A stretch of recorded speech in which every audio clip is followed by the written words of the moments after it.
À l'allemande, c'est ça dont on va parler maintenant. Pourquoi? Ben vous allez voir, c'est un sujet qui est en ce moment à la une de tous les journaux.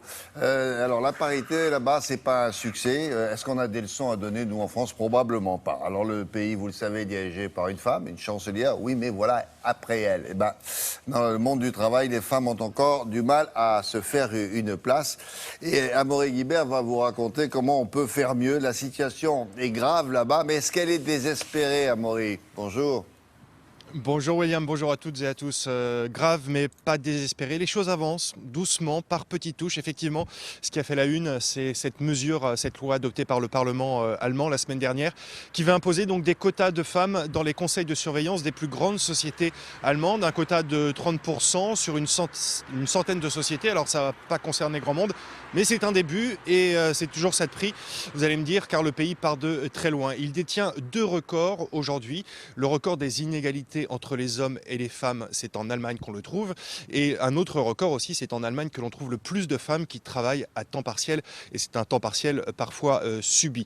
Et il y a des situations encore plus inquiétantes. Il y a carrément des régions où les femmes sont en sous-effectif. Oui, un déficit démographique. Il y a plus d'hommes que de femmes. C'est le cas notamment en Saxe centrale, où les autorités ont décidé de réagir avec une opération étonnante, comme vous allez le voir dans ce sujet réalisé avec Anne Fischer. Un pays d'hommes. En Allemagne, la parité est souvent un vain mot. Alors pour la favoriser, certains emploient des moyens étonnants. Une carte postale et un message limpide « Vous êtes une femme, venez vous installer chez nous ». L'initiative est lancée par la région de Saxe centrale avec le soutien d'entreprises comme celle-ci.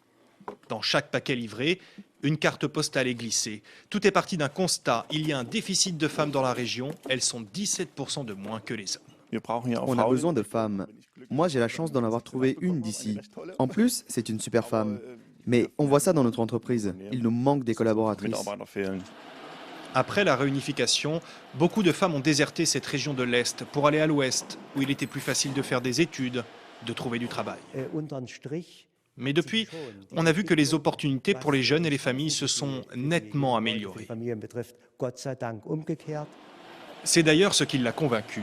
Sibylle Kolbe vient de l'ouest de l'Allemagne.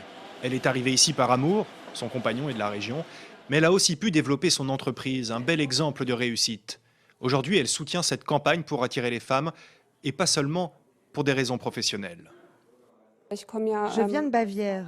Là-bas, tout est dans l'apparence. Il faut montrer qu'on en a. Ici, c'est plus modeste, plus calme. On attache de l'importance à la vraie valeur des gens. Pour attirer l'attention, la région a tout de même choisi cette image de talon haut. Un cliché sexiste, diront certains, mais ça, c'est un autre débat. Si vous n'êtes pas des spécialistes de l'Allemagne, vous savez que là-bas, on vit sous le régime des 3 K, c'est-à-dire les enfants, la cuisine, la religion, Kinder, Küche et Kirche. C'est toujours, voilà, même au bout d'un certain nombre d'années. Alors, est-ce que c'est si difficile là-bas et pourquoi là-bas pour les femmes de concilier? Alors justement, la vie de famille et la vie professionnelle. Vous venez de le dire, William. En fait, il y a une vraie raison culturelle, une vraie différence entre nous et les Allemands. L'idée ici est très ancrée. L'idée que les enfants, pour bien grandir, pour bien s'épanouir, eh bien, ils doivent être élevés par leur mère pendant plusieurs mois, plusieurs années. Ça, c'est vraiment quelque chose de très prégnant dans la société. Ce qui fait que les femmes qui veulent reprendre le travail, peu de temps après une naissance, sont assez mal vues.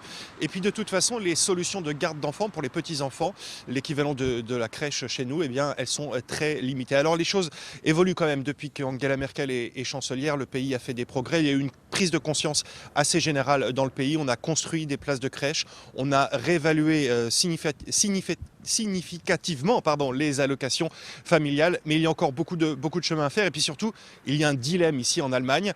Qu'est-ce qu'elle doit faire? Faciliter le retour des femmes dans l'entreprise, dans le travail, gommer les inégalités salariales ou au contraire relancer la natalité? Parce que vous savez qu'ici, il y a un gros problème de natalité. Les Allemandes ne font pas assez d'enfants et le pays est en train de vieillir et surtout de se dépeupler. Donc voilà, ce dilemme, l'Allemagne est en train d'essayer de le résoudre, mais on verra dans quelques années si elle y est parvenue. Merci Amaury, à plus tard cette semaine. La revue